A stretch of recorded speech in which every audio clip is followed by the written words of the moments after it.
Welcome to Prabhava's kitchen. Friends, இன்றைக்கி ஒரு cup பச்சரிசி மாவு வச்சு நல்லா கிறிஸ்பியாக டேஸ்டியாக தட்டை செய்ய போகிறோம். இதுக்கு ஃபஸ்ட்டு ஒரு கடாயை ஸ்டவ்வில் வச்சு அதில் ஒரு கப் அளவு பச்சரிசி மாவை மீடியம் ஃப்ளேமில் வச்சு ஒரு 3 நிமிஷத்துக்கு வறுத்து எடுத்துக்கலாம். எப்போவுமே தட்டை செய்கிறப்ப இந்த மாதிரி பச்சரிசி மாவை ஒரு கோலம் மாவு பதத்துக்கு வறுத்துட்டு தட்டை செய்கிறப்ப அது நல்லா கிறிஸ்பியாக இருக்கும்.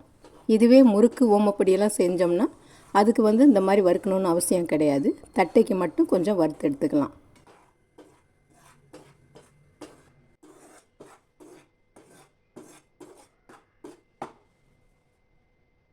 இப்போ மாவு 3 நிமிஷம் வறுபட்டுடுச்சு. இங்கே பாருங்கள், ஒரு கோலம் மாவு பதத்துக்கு வந்துடுச்சு.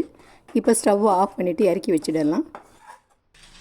அடுத்தது ஒரு மிக்சி கப்பில் 4 வரமிளகாய், ஒரு 7 பல் பூண்டு தோலோடையே போட்டு இதை அரைச்சி எடுத்துக்கலாம்.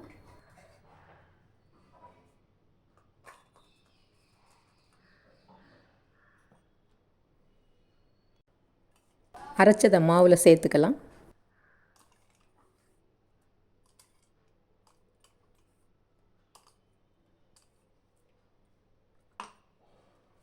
கருவேப்பிலை கொஞ்சம் கட் பண்ணினது அதையும் சேர்த்துட்டு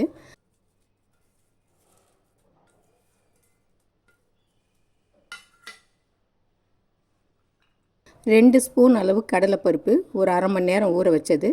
இப்போ அந்த கடலைப்பருப்பையும் சேர்த்துக்கலாம். அடுத்து வறுத்து அரைச்ச உளுந்த மாவு 2 ஸ்பூன் சேர்த்துக்கலாம். உளுந்து 2 ஸ்பூன் அளவு செவக்க வறுத்துட்டு மிக்சியில் போட்டு அதை அரைச்சி சேர்த்துக்கலாம். சலிக்கணும்னு அவசியம் இல்லை. இப்போ தேவையான உப்பு சேர்த்துட்டு பெருங்காயப்பொடி 1/2 டீஸ்பூன் அளவு சேர்த்துக்கலாம். கருப்பு எள்ளு 1 ஸ்பூனு, வெள்ளை எள்ளு 1 ஸ்பூன் சேர்த்துக்கலாம்.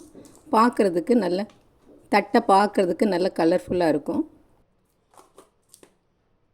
இப்போ இதோட எண்ணெய் ஒரு 2 ஸ்பூன் அளவு சேர்த்துக்கலாம். இது எல்லாத்தையும் நல்லா முதல்ல பெசரி விட்டுக்கலாம்.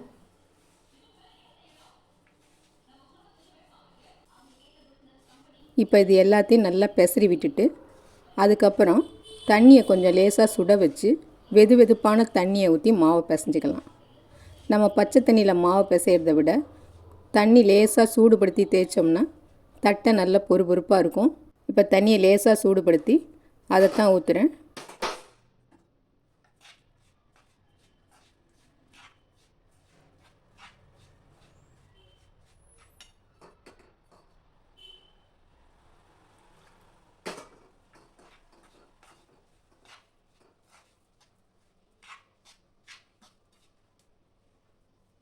இப்போ மாவை கையால் நல்லா ஸ்மூத்தாக பிசைஞ்சிக்கலாம்.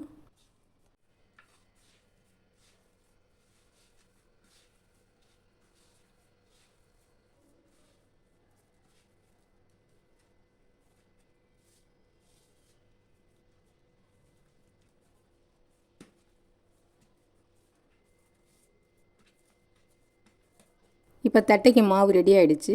இதை சின்ன சின்ன உருண்டையாக உருட்டி போட்டுக்கலாம். அப்போ தான் நம்ம தட்டை தட்டி போடுறது ரொம்ப ஈஸியாக இருக்கும். இந்த மாதிரி உருட்டி வச்சோம்னா தட்டை செய்கிறது ரொம்ப சுலபமாக இருக்கும். ஈஸியாக தட்டி போட்டுடலாம்.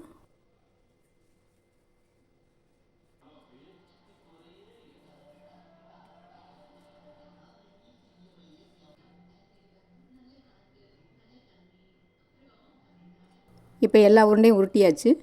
இருப்பு சட்டியில் எண்ணெயை ஊற்றி வச்சுட்டு இந்த மாதிரி ஒரு பிளாஸ்டிக் ஷீட்டை எடுத்து அதில் லேசாக எண்ணெய் தடவிட்டு இந்த உருண்டையை வச்சு கையாலே இப்படி தட்டிக்கலாம் மெல்லுசாக.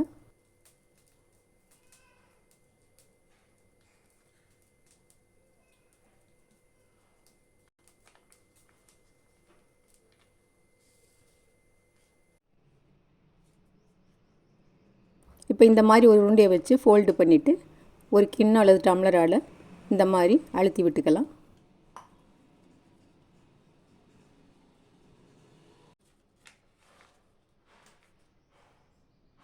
இப்போ எண்ணெய் சரியான சூட்டில் இருக்குது. நம்ம தட்டி வச்சதை இப்போ போட்டுக்கலாம்.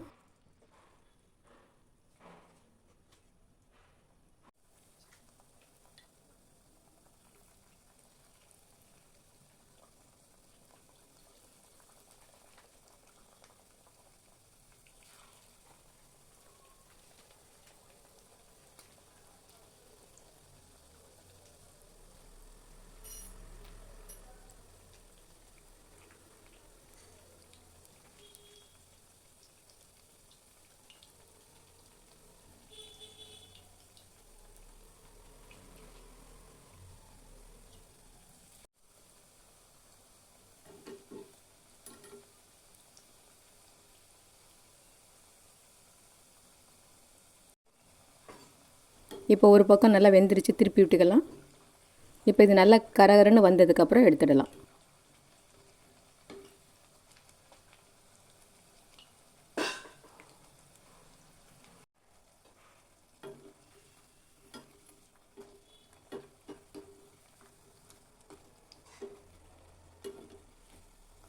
இதை பாருங்கள், நல்லா வெந்து கரகரப்பாக அடித்து எடுத்துடலாம்.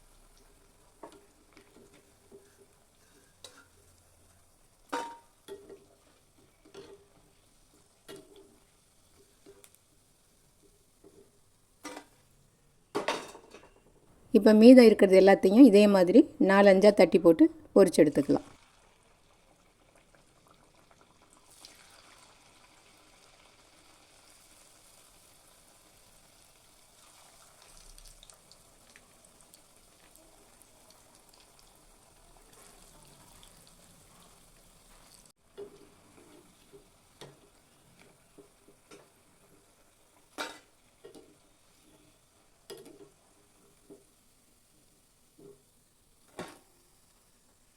இப்போ எல்லா தட்டையும் செஞ்சு முடிச்சிட்டோம்.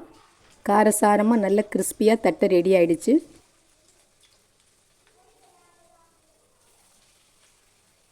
உடச்சி காமிக்கிறேன் பாருங்கள் எவ்வளோ கிறிஸ்பியாக இருக்குதுன்னு.